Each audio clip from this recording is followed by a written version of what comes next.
to the Brickyard 400 twice. Not as cool. That's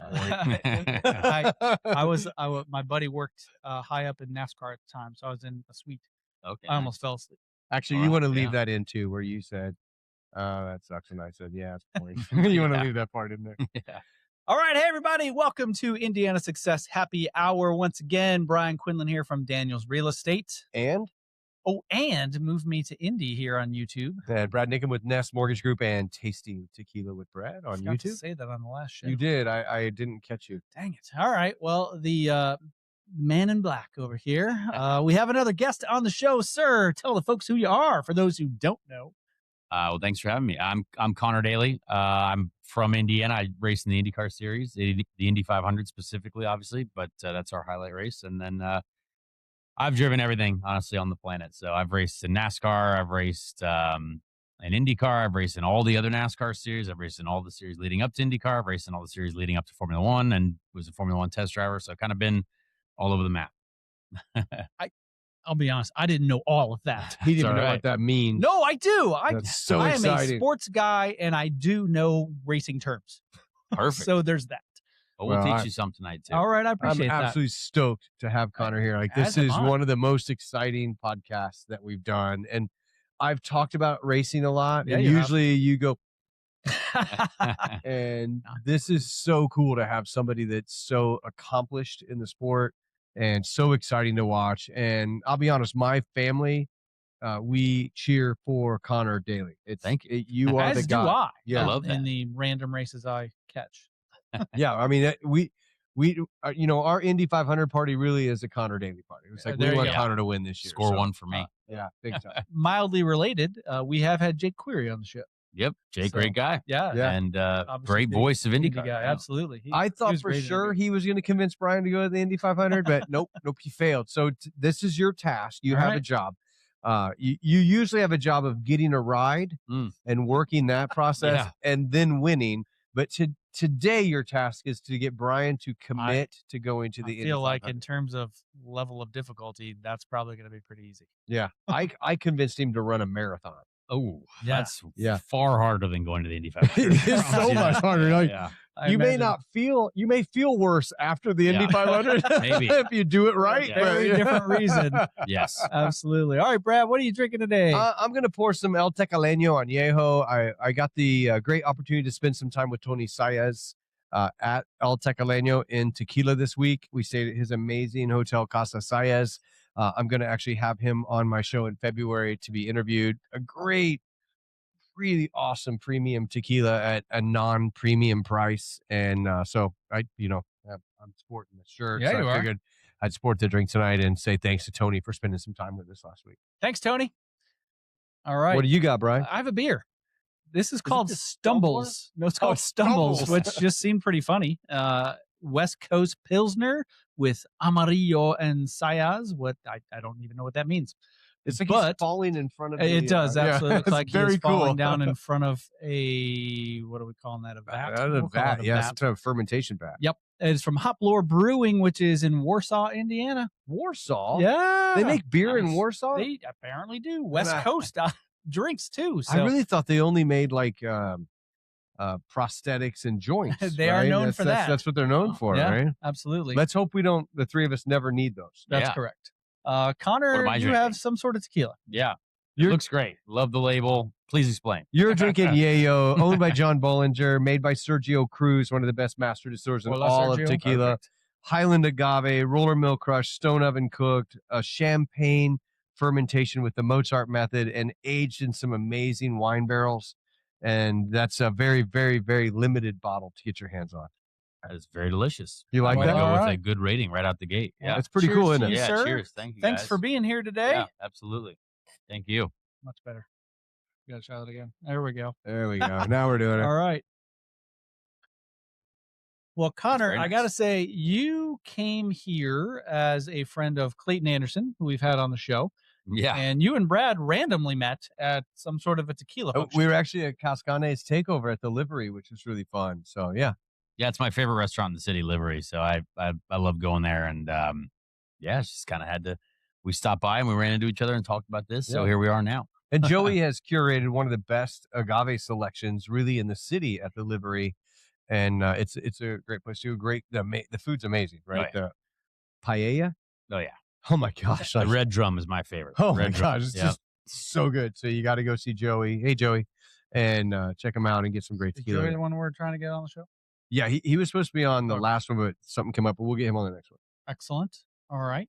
So, Connor, you are an IndyCar driver, and you are born and raised in Indiana? Yeah, born and raised. I grew up in Noblesville. I went to Heritage Christian High School, K through 12. I didn't go to college because I went racing in Europe for 4 years. So, yes, but this is my hometown. I mean, I never missed an Indy 500 except for when I was racing in Monaco in 2014. So that was the same weekend, obviously, in F2. You Formula get to 2. ride in Monaco? Oh, yeah. Yep. Racing F2 in Monaco before the Formula 1 race. So that was the only race that I missed as a fan. But thankfully, I've been in the 500 ever since. So it's a race that I do not miss as a fan, probably, hopefully, ever in my life. As long as I can race, I will race in it until they peel me out of the car. So what kind of advice did your dad give you before driving in Monaco? Because people that don't know, your dad is a very famous driver. I love Derek the way he Yeah. says garage. Yeah. So I think that's awesome. But what kind of advice did you get before running Monaco? I mean, Monaco is honestly, yeah, it's fame and fortune, and it's very, very cool. But it's, as a racetrack, it's not actually that great. It It's sucks, very doesn't cool. Yeah, it's cool to drive, but it's very small, very tight. Doesn't really race well anymore. And my dad obviously raced Formula 1 there, which is really amazing. Almost won the Monaco Grand Prix. He was one corner from winning the Monaco Grand Prix, which would have been awesome. Gearbox broke on the last lap, which is a shame. But he also crashed big in Monaco too, and also I did. So I carried on the family legacy of having a massive crash in Monaco. But yeah, I mean, he's always been my coach. So he's ever since day one been a very, helpful person. Obviously, a person that I've gone to for plenty of advice, and he was my manager for a long time. Yeah. So to have that in the family is obviously really, Is really he helpful. retired from working these days? Sort of. He does. He's found a way to. He's a very good speaker. So he's like a motivational speaker. He uses like the business of motorsport and compares it to the business of any business these days. Because essentially, if you run a successful business, it almost runs on the same team effort as a race team does. Right. As a race team, you got to have a good strategist, good pit crew, good driver, good engineers, all those things to have a successful great day. strategy. Exactly. Yeah. In a company, you probably have to have a good CEO, good CMO, good CFO, all those C positions that make it successful, and good employees as well below that. So he does a lot of speaking, and he's a very good speaker. But he now does that on like cruise ships. So like he trades that for like vacations. Like That'd be very cool. He'll go on vacations and give speeches on cruise ships, and he's just enjoying life. That may be the only cruise I've ever wanted to go on. Yeah. It's one where Derek Daly's there explaining everything to us. So it's a good stage of life. It's funny you say now he's a paid speaker. Yeah. Because as somebody from Illinois, the Indy 500 for me was never a big thing growing up. I, of course, knew of it, but not at all a thing.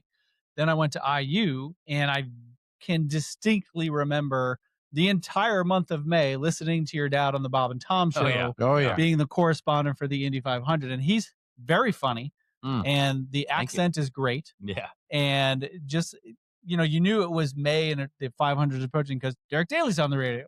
Absolutely. So- I mean, I wish he still did more of that. I wish he still did more commentary, because I think wish he did. Yeah, he's the a very best. good speaker, and he knows how to present motorsport to people. I think in a really receivable way. You know what I mean, and something that is exciting for people. But yeah, he's kind of gone through interesting stages of life. When he was done with racing, that was completely it. Like he was done. He never fiddled around with it. Like it was, as soon as he retired, never got into a race car again.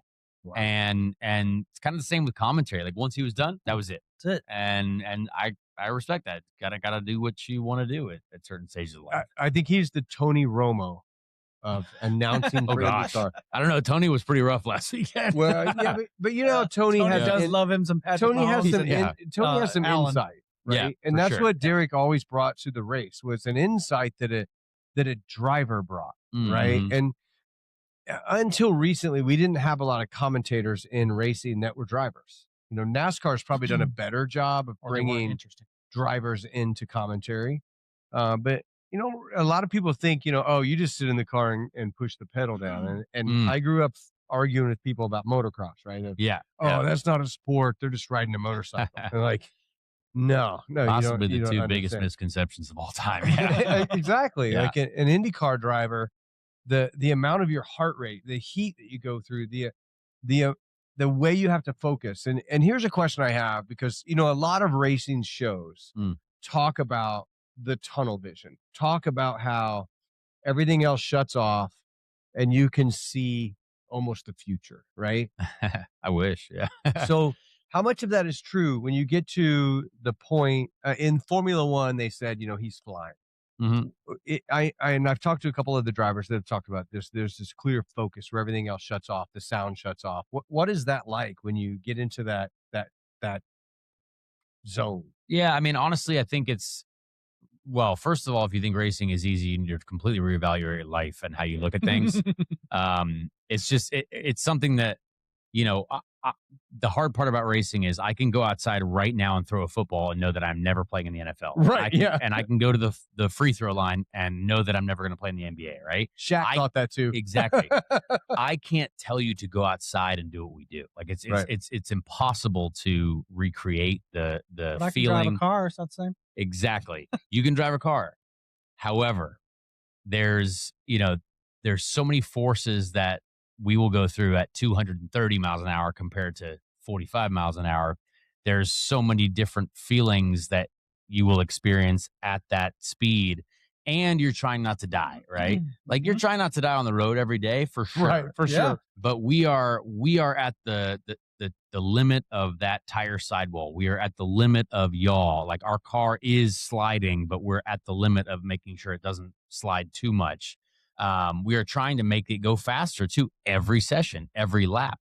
People think, well, you're just driving around. No, you're driving around at the limit of the tire on that lap, every lap.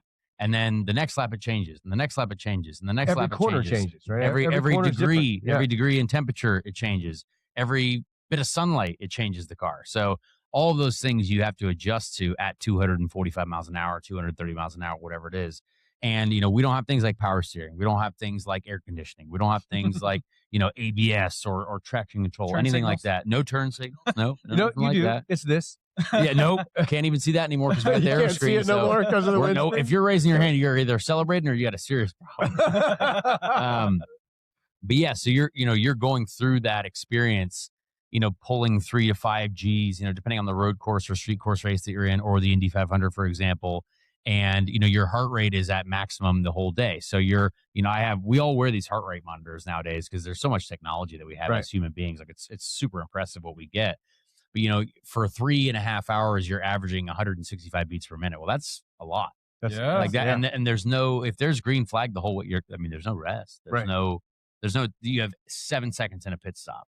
And in that pit stop, you're holding the clutch in, you're looking at your fueler, you're making sure all the guys have all the tires on. As soon as that checking your mirrors. Yeah, exactly. To make you've got people that are calling out what's going on around you, but also you still have to be paying attention to everything. Trying to drink and then water. Drop the clutch. Nope, no time for that. No time for that. Maybe Damn. as you're going down pit lane, like maybe, but that's it. If you're not trying to readjust the tools that you've got in the car, the roll bars, the weight checker, things like that. Water hose in your car that you can drink out of? There is a small water hose. Yeah, okay. Yes, yeah, very like small, and really you're lucky gross, if I was you get told to it's it. a gross Camelback. That's what It's I was bad. told. Yeah, it's boiling by lap 5. Oh, so it's yeah, very I warm. didn't think about that. Yeah. And then It's 170 degrees in the car. It's you're sweating out 10 pounds of water weight during the race, no matter what it is. So it's something that, again, once you hear that, you're like, okay, maybe that does sound slightly more difficult than we thought it was. All that I heard right there is unbelievable. And we don't And you're talk trying about not to die. Yes. We don't talk about how strong your neck has to be to hold your freaking head up. But see, even that's not even a worry anymore, because like it's just that's like the least. No, because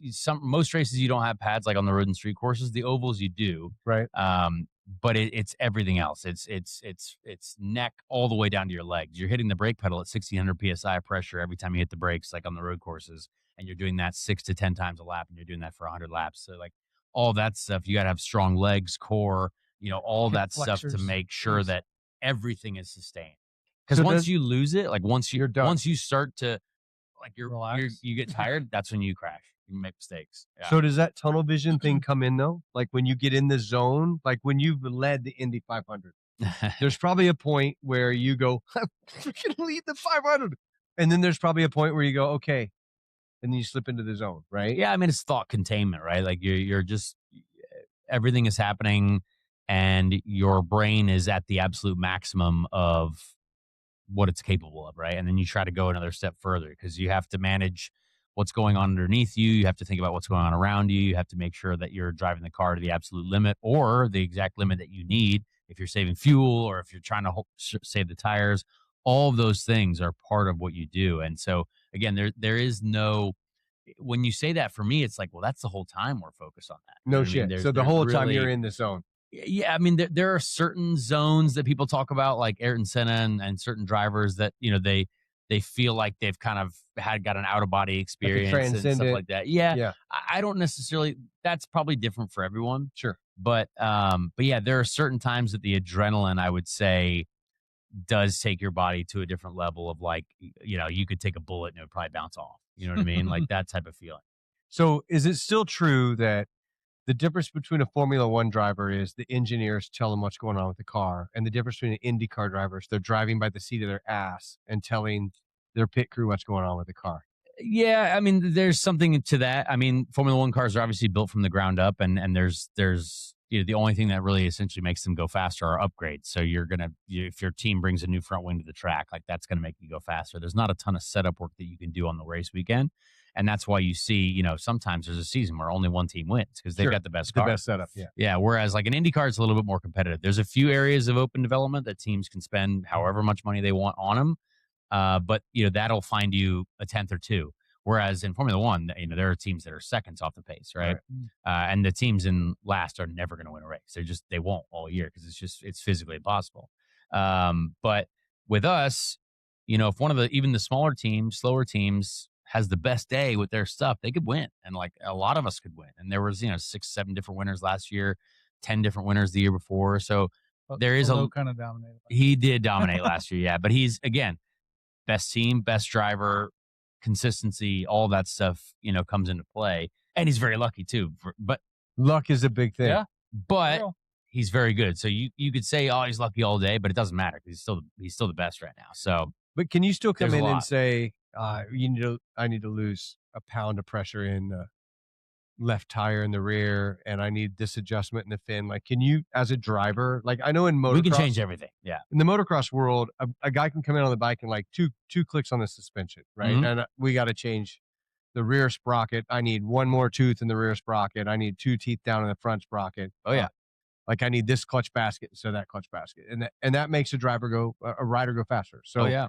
Is that the same in IndyCar, where as a driver you go, you guys are missed the setup a little bit. We need this and this, and you be able to tell just from your ass in the seat? That's our only job. Yeah, because driving is actually how fast we drive is purely because of how fast we've made the car. So it's not, and it's not my job. Like it's the engineer's job to interpret what I'm saying about the car. So like I'll come in and be like, hey, it's, you know, understeering mid to exit out of 2, 3, 4.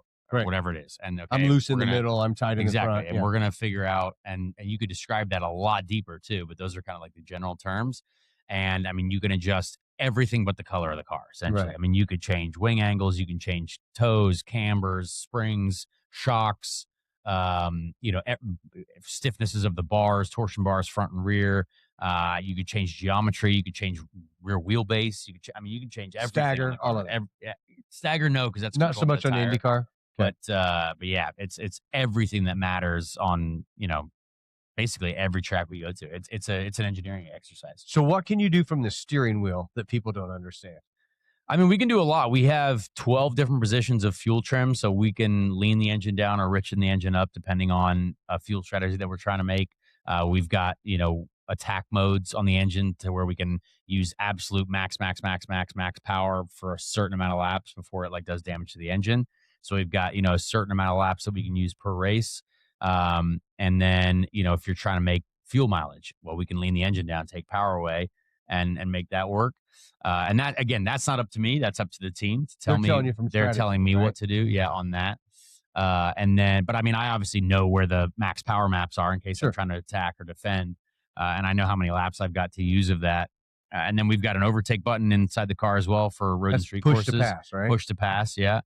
So that's an extra 50 horsepower boost instantaneously on the wheel, and you only get it for like 200 seconds on the road and street courses. So that's really cool to be able to use. You don't get to use it on the ovals.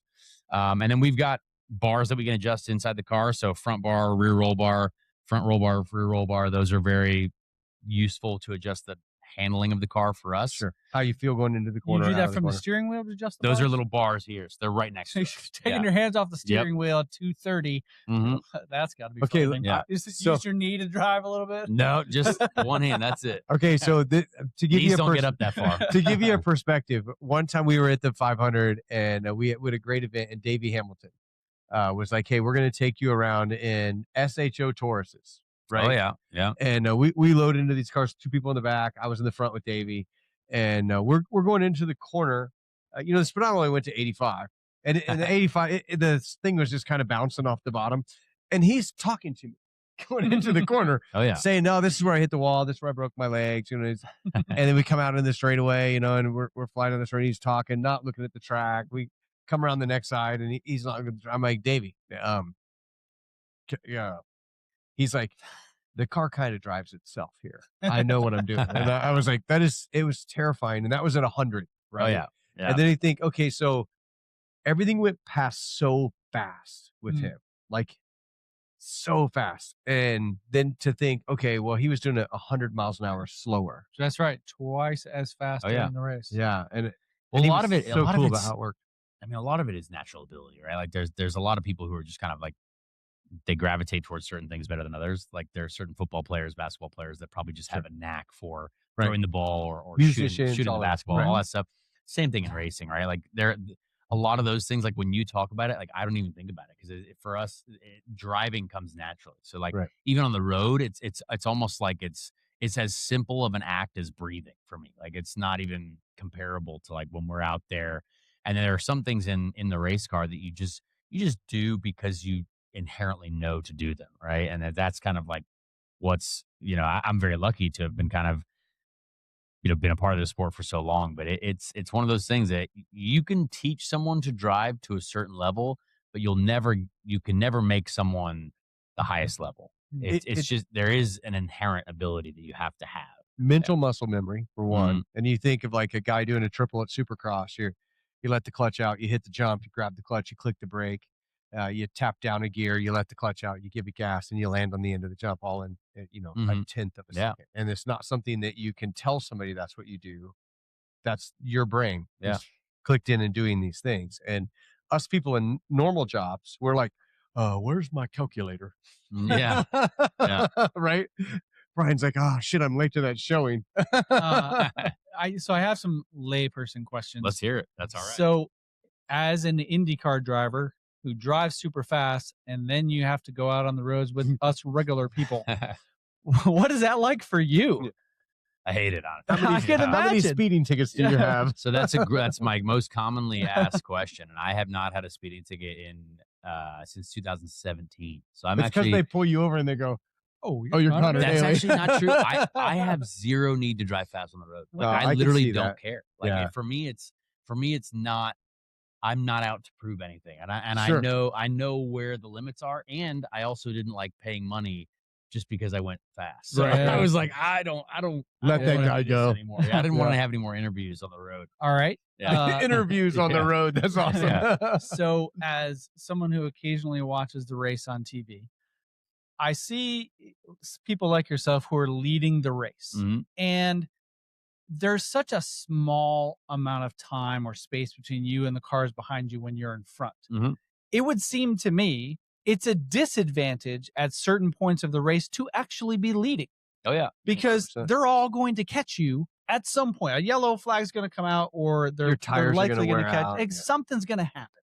So, yes, I know you want to win and you want to be leading as much as you can, because I assume there's a dollar amount attached to how many laps you lead through the 500. There actually is. Yeah. Yeah, Okay. you've never There watched actually the is. show. No, Yeah, you got to come I don't watch care the about the show. race. I certainly don't care about the award show.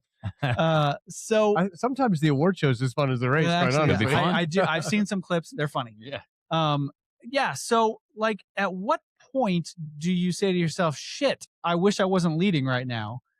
And at what point, and every race is different, I get that. Mhm. But like, at what point towards the end is it like, okay, by lap 180, my ass better be in the top 3? Well, I mean, that's what makes like the 500 so exciting for pretty much the whole race, is because there's 33 cars, and if you're starting 33rd, you got a long way to go. Yeah. And but it's the race where we have the most pit stops. So we have 6, 7 pit stops, maybe. A lot of opportunity to kind of, take a gamble. Racing and a lot of gambling involved. Let's say you pit 2 to 3 laps before you needed to pit, but you're 27th. Well, if you come out of the pits and you're in clear track, someone crashes because they're getting to the end of their tires. Well, now everyone who didn't pit has to pit, and you're leading. And so you might have to make a little bit more fuel. Now you're trying to conserve fuel in your off strategy. But that's what makes it an event, is because the whole time you're trying to go up against what everyone else is thinking. And you're also trying to make your tires last maybe 1 lap longer than someone else, or maybe make your fuel last 1 lap longer than they are. And it's a constant battle of how much fuel can you make, how long can your tires last, and who's going to take the biggest gamble.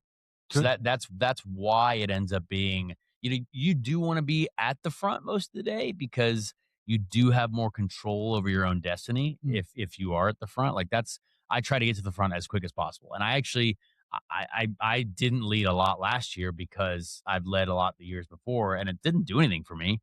It doesn't. I mean, it does pay Your money. paycheck's a Like, little bigger. literally Yeah. every lap is sponsored. Like, if you lead lap 37 for some reason, you make an extra 37 grand. There's something absurd like you that. get a tag Hoyer. So that I like a lot. Like that we don't hate. But at the end of the day, if it seems to be the folks that do spend most of the day at the front are probably going to be at the front still at the end. Yeah, but of course. It's just a gamble, and it's an endurance day. You're like, all right, we got to get through pit stop 3. Oh, now we got 3 more. Every pit stop has to be perfect, right? If you lose 1 second on one pit stop, you could go from 1st to 8th, and now you're in a dangerous spot in the restart. Are you driving out of the pit at that point, just cussing out your pit crew on the radio? Can never do that, because like you got to treat the boys and girls with respect. Don't worry about it, guys. But it is painful, right? Because it's so hard to do that work on track, and it's so easily lost, and it's so easily taken away. And you're like, all right, well, we gotta go to work again. But that's part of the game. That's what makes it a difficult sport to win it. Okay. So really, the crew chief in the box is the one playing chess. A lot of the times, yeah, and really working to move you. Because I'm not making the table. call. All I can do is basically say, hey, my tires are good, and I'm comfortable to go longer. Yeah, everything feels good right now. Okay. Nothing's loose. Nothing's tied. Okay. So are you a driver that likes to hear a lot from your spotters, or are you a guy that wants your spotters to keep their mouth shut? Because I know there's a couple different types. I have friends that are spotters. Mm-hmm. You probably know Ford. You probably know Seago. You probably know Tinchner. Probably a lot of people. Yeah. So there's those names don't exactly sound familiar, but I'm terrible with names. Jim Ford. Jim Ford's been doing it for years, and yeah. David Seago is one of Castro Nevis's. Okay. Yeah. And then yeah. I feel so bad I can't think of his name. I've done like 3 mortgages for him. I've known him from the day one, and he drives a lot of cars places, but he's one of dryers. Okay, nice. I'll think of it in a minute. Yeah. All right. So some of them say, Helio wants to know a little, don't say a lot, and then other drivers, they want you to talk to them the whole time. What kind of driver are you? I mean, I like Brian, your Indianapolis realtor. If you are looking to buy or sell a house in the Indy area, I'm your guy. If you're coming from out of state, want to make a move to the Indy area, I'm your guy. Check out the show notes for a link. We can get in touch and get you started. Thanks for watching. Now back to the show. I mean, I like information. I definitely don't mind it. I can kind of do my job while they're speaking. And I think if you have really good spotters, I think it's super helpful. It's just helpful for them to paint a picture. Information for me, information is power, I think. So if you have a little bit more information that you can use wisely, then that's good. So yeah, I don't mind them talking at all. Explain to Brian what a spotter is, because he right now has absolutely no I idea. 100% know what a spotter is. You do? Heck Really? Yes. Okay. There's the person who's telling you what's happening ahead of you. Turn Hey, one and turn yeah. three. Yeah. Oh, you not only- ahead of you. It's usually next to you or right behind you because Okay. you can see in front of you. Thank God. But Okay. you can't see anything next to you or really behind you. It'd be helpful, like if there was ahead of you, though, like you said, turn 1 and turn 3. Yes, if you're in it's turn that 4, far ahead, yeah. that'd So be nice to know. if there's a wreck happen, like if you're coming down the Yeah. back straight and there's a wreck happening in turn 3, that's super helpful. Yeah, that's what sure. they're out for. So, Yeah. all right, Wait, back to my wait, layperson one more question. question. No, Wait, you no, interrupted this me. one has to be spotters. Do you use a spotter on road courses or only on ovals? The big teams do because they have more money. I would like it because it's, again, an extra set of eyes is usually helpful, no matter what it is. It could be even for them to say, hey, this guy is using a slightly different line than you are. Yeah, telling you what line it's whatever in. it is. Yeah. So that stuff's helpful. But again, a lot of the smaller teams can't afford it. So Like we were at Nashville with some spotters, you know, Mhm. for their first Nashville race. I'm like, why aren't you spotted? And they're like, well, they didn't want us on a road course. They didn't care. yeah. Some drivers do, some drivers don't, or some teams do really. But yeah. Gotcha. Mm-hmm. So that was going to be my next question in terms of road courses versus ovals. I Mhm. know the Indy 500 is the ultimate. Yeah. Beyond that one, do you have a preference between the two? I mean, I grew up as a road and street course guy, so that was my thing. I didn't even do an oval race until I was, I think, 16 or 17, maybe, or no, 18 probably. And I've taken to the ovals very well. I enjoy oval racing, like the technique and the skill set and the what you need to get out of the car to be fast there and the bravery. But the road and street course, like if you have a great car on a road and street course, there's nothing like that feeling of having like just a great car and a great setup and a great situation there. But it's a little bit harder to come by, I would say, on the road and street courses these days. Yeah.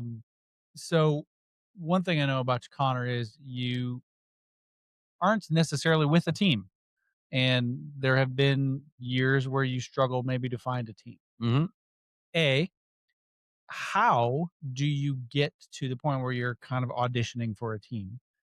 And 2, what are you doing in the meantime? Because it's not like you can just go and, Yeah. drive a car for practice. Yeah. That's expensive, right? They don't just give those things away to drive around. So what are you doing when you're not on a team to stay sharp? Well, I mean, the off season, to put it in perspective, even all the drivers who are signed full time, we get 0 days since the season has ended. So the season ended at the end of August, and I think cars have been on track maybe once. Like rookies get an extra day of practice during the off season, so there's maybe been 1 or 2 days, but for the most part, there is the first time everyone gets back in the car is basically in the middle of February, and the season starts in March. And there's 4 days, 3 or 4 days of just pure practice where we actually get to drive the car. So you spend Is it a designated track where you get to go practice? Yep. Or? So there's usually Sebring, Florida is one of the tracks that everyone uses, and then this year Phoenix, because we're going back to Phoenix, a short oval there. Gotcha. So there's 2 days of practice there. But yeah, if you think about it, 365 days of the year, we spend exactly 17 racing, and then we spend maybe 3 practicing outside of the race weekends. When we get to the race weekends, we have Friday practice, which is 2 sessions. 1 session Friday, 1 session Saturday, then qualifying, and then a warm up, and then a race. So it's not a ton of track time, but again, it's all cost management, right? Like there used to be, I mean, back when there was, cigarette money and beer money in racing, they could spend $30 million just doing a test program in the off season, right? So there's a few tire tests, right, that you get to do. Not normally. I've never done a tire test, I think, to this day in my life. Yeah, my whole career. Yeah, it's usually for the Penske's and the Ganassis of the world.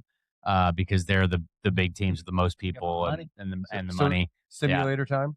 Simulator time we do get. Yeah, if you're a full-time team, the Chevy and Honda Sims are running 365 days a year. So a lot of the teams will spend many. I mean, I have more sim days when I have been full-time than days on track. Probably we have a ton of sim days. So and it's very accurate now. Like the racing simulators that they do have, like Chevrolet. Like I was a Chevy team most recently. I mean, you go there, you spend 8 a.m. to 6 p.m. in the virtual world and virtual race cars, and you are full on developing everything that you're going to try to develop in real life. And a lot of the things that you do on that simulator, you can bring to real life, which is pretty impressive. Yeah. Well, I was on a PlayStation 2, and I was doing a Very sprint car series Sure, that Mr. Conor Daly was listed as one of those drivers a few years ago All right. running I'm sure you got that some whole NIL series. money out of that. And there was a couple of Zero. IndyCar guys on there. Oh, really? Yeah, and I was like, I can't do those times. Yeah. Like that's retarded. Those guys are going like twice. They're going to lap me 3 times. So, do you do those very much anymore? I mean, if you're full time in IndyCar, yeah, you definitely spend a ton of time on the sim. I don't like the games at home. I don't. You don't do them anymore? It's not because it's not anything like reality, the real thing. And I just don't like it, honestly. But when I get in the sim, like the Chevy Honda sim, you need to develop the Conor Daly video game. no, I'm out on that. More real. EA Well, we do get an Sports. IndyCar game next year. There is a new IndyCar game coming, so that'll be cool. NIL I money will there, play right? that. Nope, not that I know of. So, Dang it. so have you ever done? wish. Have you done much dirt sprint car racing?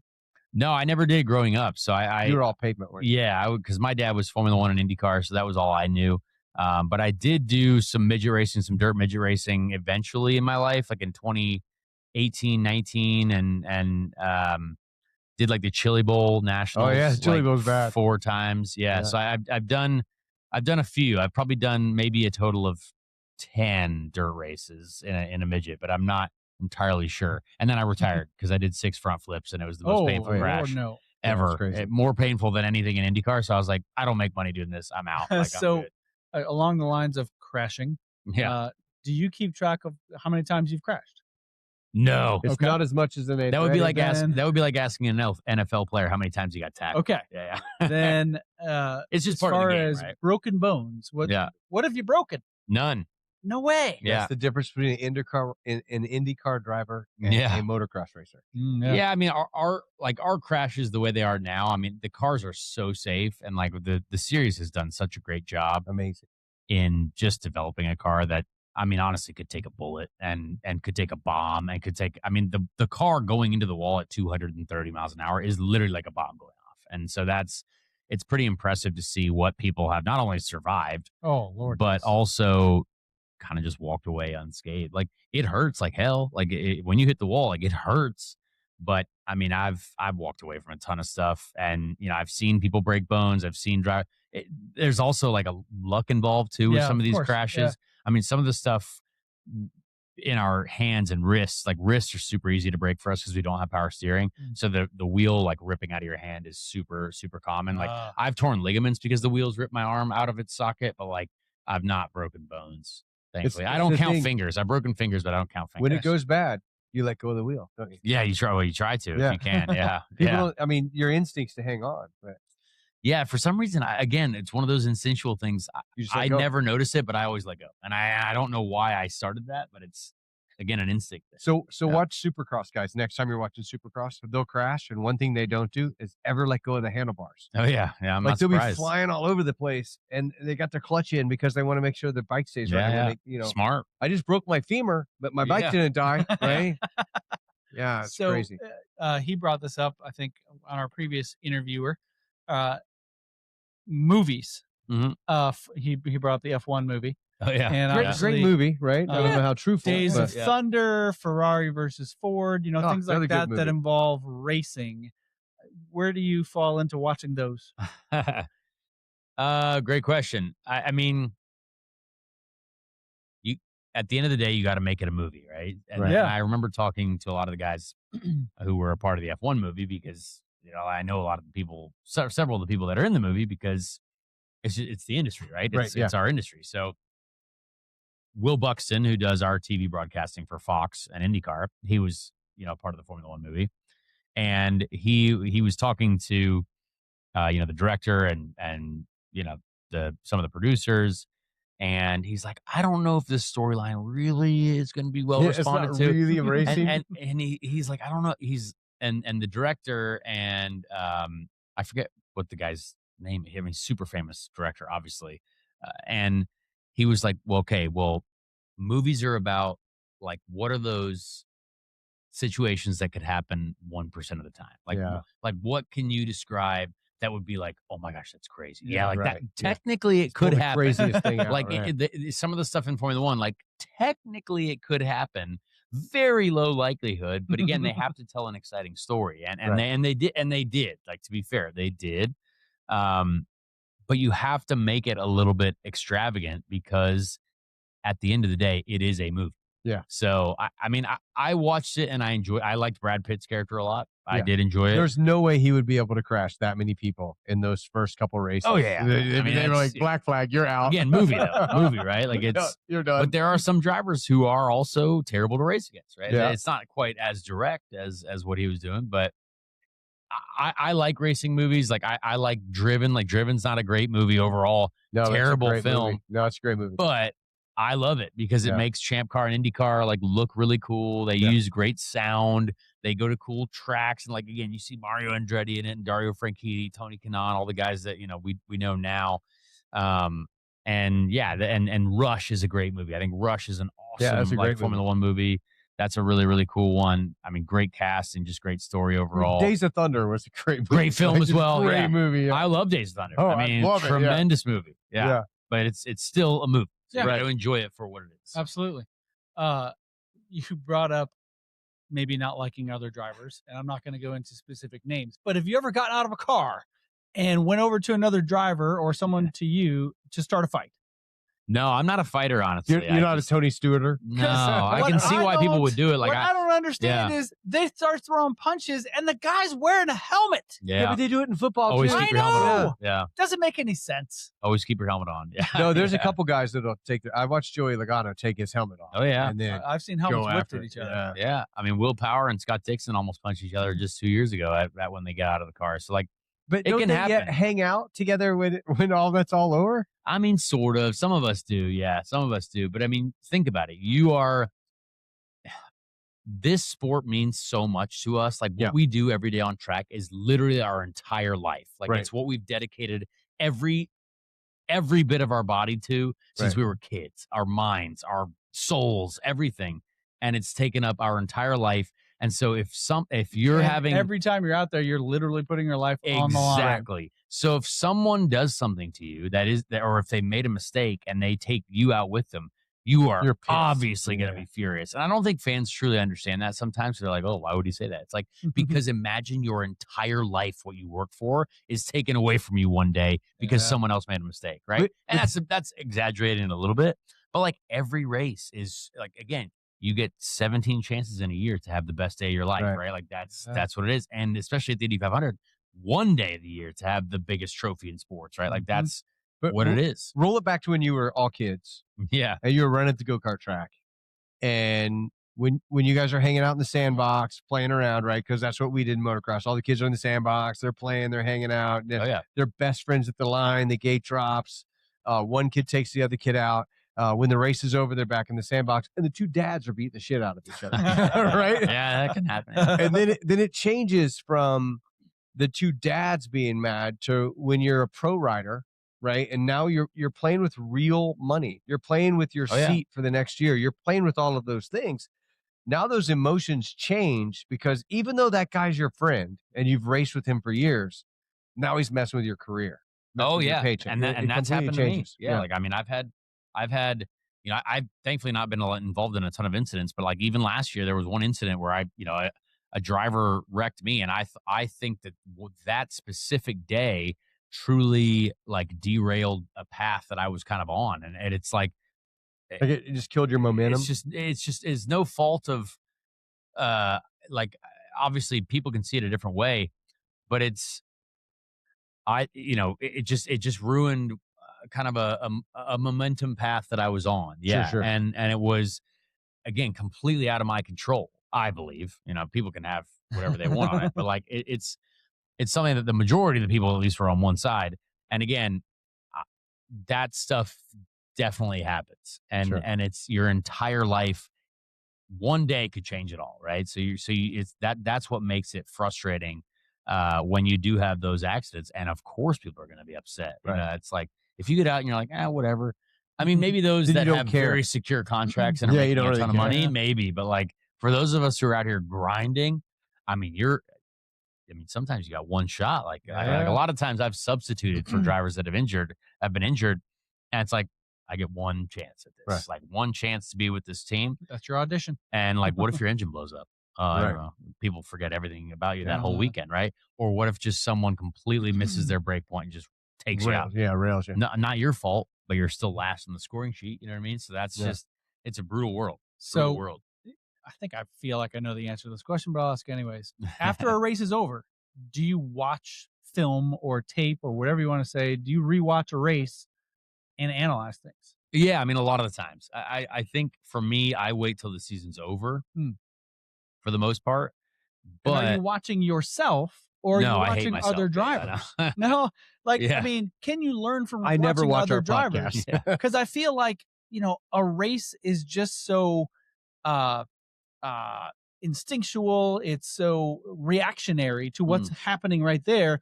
Like, how can you watch Castro Neves and watch him drive and think, oh, next time if this happens, he'll probably do that, so I need to watch it if I'm in front of him? Because I feel like every race is just so different.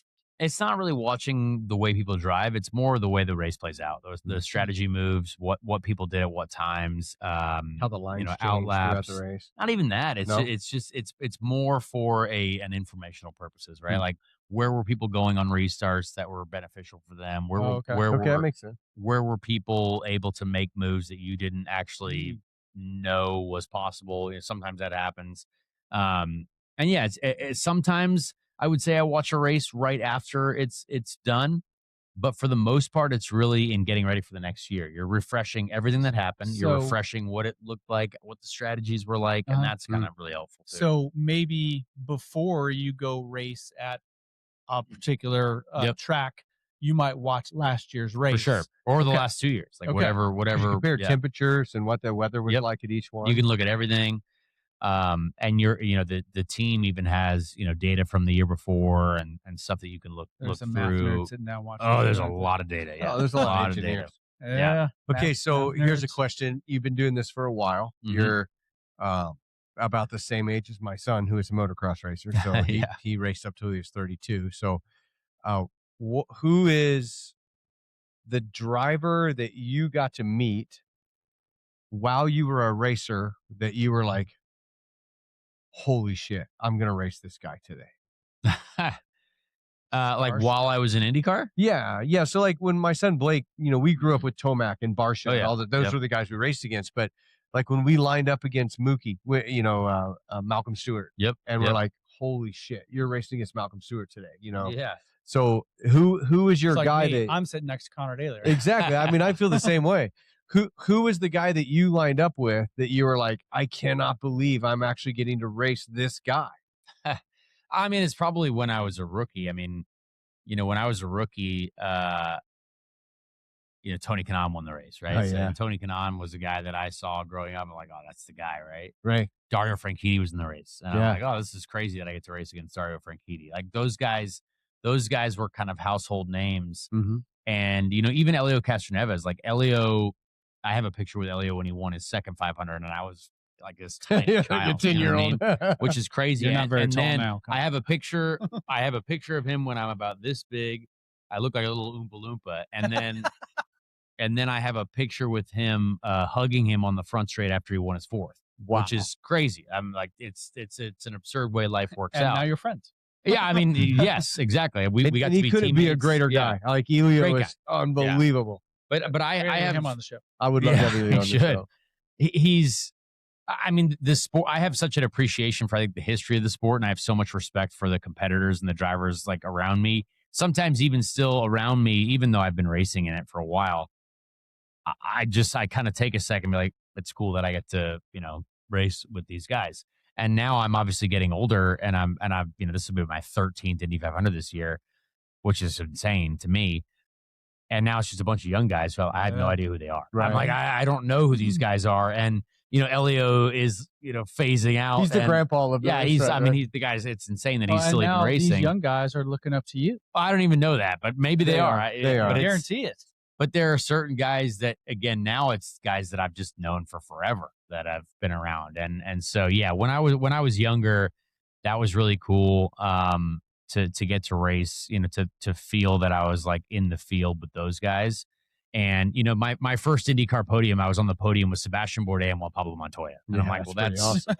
Juan Pablo Montoya was spraying champagne at me. I was like, I watched that guy win in Formula One. Yeah, watching with Formula One, NASCAR, it's like all of this it. is really cool. And now we're on the podium together. And even Sebastian Bourdais, I mean, Formula One driver and, incredible driver overall. So there's been a lot of moments where it's like, this is kind of nuts. And yeah, I've been able to, enjoy a lot of great times in the sport, really. So, this is the ignorance of me doing Jimmy Johnson, though, is as well. That's got to be badass to hang out with Jimmy. JJ's awesome, but I couldn't believe he was actually racing with us. Yeah. And so it's just funny to see the number 48. Yeah, I was like, okay. I mean, I just like that y'all beat him. Yeah. Oh, well, we did. Yeah, we did beat him, but he couldn't be a nicer guy. And really, really I have a lot of respect for Jimmy for him even trying it. Yeah. Showing my ignorance and doing zero research for the show. It's okay. Have you ever won an IndyCar race? No, I have not. Okay. Not He's yet. been right. How many top I fives finished you got? second. I finished third. Okay. I finished fourth. He's been right there. I finished every other place but first. Gotcha. There's been a lot of days where like, Yeah. I've still pays. been leading a lot Say of races. to be finishing fair. that high up does still pay. Sometimes. Yeah, it's something about No, not I think really. Conor It pays way less than you think. Much like today, we just had a NFL player on right before this show, and we said this year is going to be the first year that he wins. He's going to score a touchdown, right? There you go. We've made a commitment that touchdown ball is going to come to this show, and we're going to have it on a show. That would be impressive if you guys we got made a that, commitment. yeah. I'm not sure No, Carson. Yeah. Carson was there, and then that ball is going to go to you, Oh, all and right. you're going to drive with that winning ball.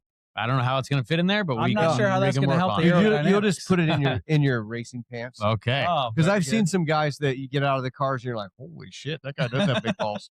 So It's true. you're gonna shove it in there and race, and then Perfect. after you win the Indy 500, we're gonna have a mini Oh my God, mini Borg Warner. a here? mini Borg Warner, Oh, and we're this gonna is put it great. on the show, and we're gonna talk about Perfect. how our buddy Carson Daly won the Indy Perfect. 500. That's great. I think Carson it's Daly. gonna be so He freaking did, cool, he did dude. say that. I love it. Did All I say I wish I was Carson Daly? You did. often Connor Daly, confused. Carson. Often confused Oh, with putting Carson two Daly. together. Okay, I have another layperson question. Okay. Oftentimes, while watching a race, I hear about their teammates. He's going to help them out, Of course Yeah. they do. but you're both trying to win the race. Yeah. And let's say you're both top 5. Like, what is the benefit and what is the likelihood that guy is really helping you out, or he would like to pass you and finish higher? I mean, every situation is different, honestly. Like, I've had plenty of situations where because the person is a teammate, that is actually super helpful. Like, because you each know what strategy you're on, or you each know what you're trying to do. Whereas you don't know that with anyone else. You don't know what fuel mileage the other person's got. You don't know what tire life they've got. I mean, you do know what A tire little life bit, they've got, but you don't know how they're feeling about it. Whereas you know everything about what's going on with your teammate's car. Your teams do. So that can be helpful, and you don't want to impede each other if you're on different strategies, first of all. But for the most part, I mean, all these teams you're open to race anyone, right? But I think the biggest bad thing you can do in racing is crash with your teammate. Like of course. that's the Take both ultimate cars sin. out. That's Yeah. the worst. And it's just something that is, it's just, you just can't do it. So that's why I think there's a little bit more respect for teammates, because of the fact that you cannot wad up two cars that are under the same roof. So, is it true that at some point you yell "shake and bake" at each other? You know, I have Pass not by? yet, but Oh, it has crossed my mind. Yeah, it has crossed my mind. Probably more so when I've driven in NASCAR stuff, but Of course, Yeah. that's where it happens when you're in the Wonder Bread car. exactly. I wish. Yeah, if Wonder Bread wants to talk, we can talk. You do the shake and bake all day long. Yeah. What is the moment that you can think of in your racing career that is, I mean, and they're not over. I know you're going to have that winning race. That next thing is This coming. season, it's We coming. need But it. what is the thing that you look back at today and go, man, I can't believe that actually happened. Like, this is so cool. Like, I would want to sit down with somebody and have a drink and talk about this amazing moment. Oh, I don't know, man. I mean, I've been lucky to do a lot in this sport, and I think I've really worked my butt off to try to be a part of this sport for my whole life, and I'm really proud of that. I think if I can just be known as someone who literally would sacrifice anything to be a part of the sport in the most competitive way possible, and I've never really got to drive for the top team. I've never got to drive for the top teams, which is a shame, but They just missed They're out. missing out. They Oh, all I missed know. I out. appreciate Every it. one Yeah. of them. But it's been amazing to meet all the people who I have met and be a part of the sport with. But being on the podium in the IndyCar series, being on pole in the IndyCar series, qualifying on pole in IndyCar, I think is one of the most challenging things you can do as a driver because everyone is the best. Yeah. And everyone says, "Oh, Formula One is the best." All drivers in Formula One and all drivers in IndyCar are way closer than you think. Yeah. So it's one of those things that it's looked at differently, but those guys, like when you're all out there trying to do the fastest, most insane lap of all time, and you end up being the best out of anyone, it's like, that's pretty sweet. Yeah. So I like stuff like that.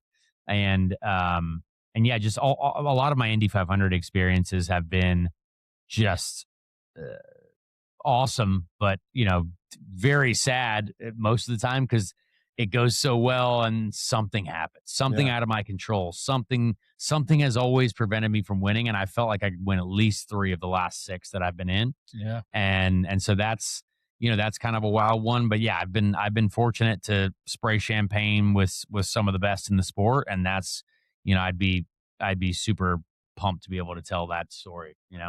Well, you got a fan here. We're gonna I do vote have on you to one final win. question. I can tell I you're have wrapping this two. up. I have two. Okay. All right. Go ahead.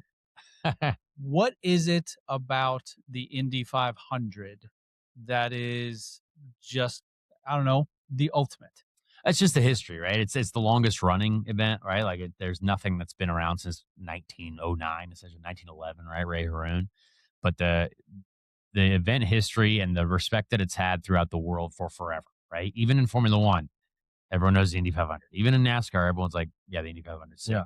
And it's the speed, it's the legacy, the track itself, the history, the amount of drivers that have been here, Formula One drivers, NASCAR drivers. I mean, everyone from all around the world knows that if you want to go and do the craziest and most prestigious event ever, it's the Indy 500. And that's why there's no other event in the world, in any racing, in any form of competition, even in ball sports. Like, you don't see anyone, Michael Jordan went to play baseball, right? That was kind of odd. And it was, okay, cool. That's all right. But like, we have Jimmy Johnson, 7-time NASCAR champion. I got to try IndyCar, the Indy 500. We have Fernando Alonso, Juan 2-time Pablo Formula Montoya. One. Yeah, but Fernando, 2-time Formula One world champion. Yeah. I got to try the Indy 500. I mean, guys like Rossi. Well, yeah. Alex Rossi, he came over, but like all these guys, everyone that are like household names. Scott McLaughlin is multi-time V8 Supercar champion. I had to get to the IndyCar series and the Indy 500. So everyone comes from everywhere else because they know that like this is kind of like the craziest event in the world and the most prestigious motor race that you want to win. So I think that's kind of the respect that it has across the motorsport spectrum. And it's really difficult and it's really hard. And that is what is also super cool about it too. It's still one of those races where you're like, what those guys are doing is crazy, which is cool. Like, I think it's cool. You're freaking doing it. It's so cool. Yeah. I forget what the question Damn I it, have now. Brad. Yeah. I'll think about it in a minute. But Almost Romain got Grosjean, right? Who had probably the worst crash ever in Formula One. It looked bad. Yeah. It did. I mean, to think that he got up out of that burning car and walked out of that and then now races IndyCar. I haven't met some of those guys. I've met a lot of IndyCar drivers, but some of those guys from Formula One, are they normal, cool, like easy to get along with guys? Yeah, I mean, we're all drivers, right? It's like it's all, it's all the same group of people. I mean, we all grew up racing all the against each same other group at some of point. crazy. Yeah, I mean, it is like Formula One is just such a it's in such a weird place PR wise and hype wise that it's so massively famous right now. Yeah. But at the end of the day, like those guys are still like I was on a conference call this morning with Daniel Ricciardo because we're trying to work together on this cool project for the 500. Like we're all still in the same game. Like we're still in the same business, and I think we also have a lot more respect for each other than I think like the fan bases have for each other. Sure, like a lot of the times the Formula One fan bases are like, oh, we're the best. And it's like, okay, cool. Yeah. Like Formula One's awesome. It is the world championship. But We y'all get it. didn't win here. But like we have way more respect for each other than I think a lot of the fan bases have. Which I hope changes at some point. Hopefully everyone could kind of just be like, yeah, we like motorsport and we want to watch it all. But yeah, like, I mean, Marcus Ericsson, Romain Grosjean, Alex Rossi did a little bit of Formula One, but Yeah. but a lot of there are several guys who have come over. Mick Schumacher this year, Yeah. and they are enjoying life. Like it's also probably more enjoyable to race in IndyCar for a lot of these guys, and that's kind of cool to see. You know what I mean? And for like Fernando Alonso had a great time coming over to the Indy 500, and that's just it's awesome to see. Cool. Did Pelot drive F1? No, he never got there. Yeah. So we're sitting in January. We got the Indy 500. It's right over 4 there. months away. Like you can It's gonna see be it here right over soon. there. Yeah. What kind of car are we going to see Conor Daly in? It'll be one of them. It'll be one That of means them. he ain't telling us today. Yeah. I can't spread the news yet, but it'll be one of them. Okay, good. So we're all sealed up. Are you sealed up for a full season or just for IndyCar? No, just it's looking more just like the 500 right now. But honestly, at this point, it's been a very weird winter and a very unpredictable one. So I have no idea what's going to happen. Well, I'm going to say if anyone, I'm highly optimistic on a lot of things, but also I've seen things come collapsing apart. So if any one of those owners, Ed Carpenter, like any of those Nope, not guys, him. All I watch definitely the won't be show. driving for him. they need to be putting you in a year-long, every single race. You're I going to win appreciate them it. all. You're the guy. I appreciate that. We have one chance, so we'll see what we can make happen. I look forward to the mini Borg Warner that's going to be here. Oh, it's gonna be right here. on the show. Or next Warner year. bobblehead. Yeah. I can't. Yeah, I let's hope you have go. the only Yeah. bobblehead on the board. That would be so freaking cool. Love that. Well, Connor, I want to say thanks for taking your time. thank I know you, you're guys. busy. You've got a crazy career and you're working really hard to get in for the 500. And I want to say thanks for coming on the show. And I want thank to you. show a shout out to Clayton Anderson for Yeah, introducing great you guy. guys. Clayton's amazing. Head down to the Clayton Anderson Clayton's bar Country Bar. downtown, That's the right, country great bar. place. You probably could see Connor dancing and singing with the Jay Baker I have band been at there any point in time. Yep. Yeah. Excellent. All right, well, here we go. Yeah. Cheers. Bring it in. Absolutely. Already, always already, in and out. I'm always on. I'm All always right, on. But well, cheers. thanks for watching. We'll see you next time on Indiana Success Happy Hour. Cheers. Cheers. Whoa, shit. It's Brian and Brad, grab your seat. Real talk served with a boozy beat. Tune in, don't even blink, 'cause real estate makes us drink.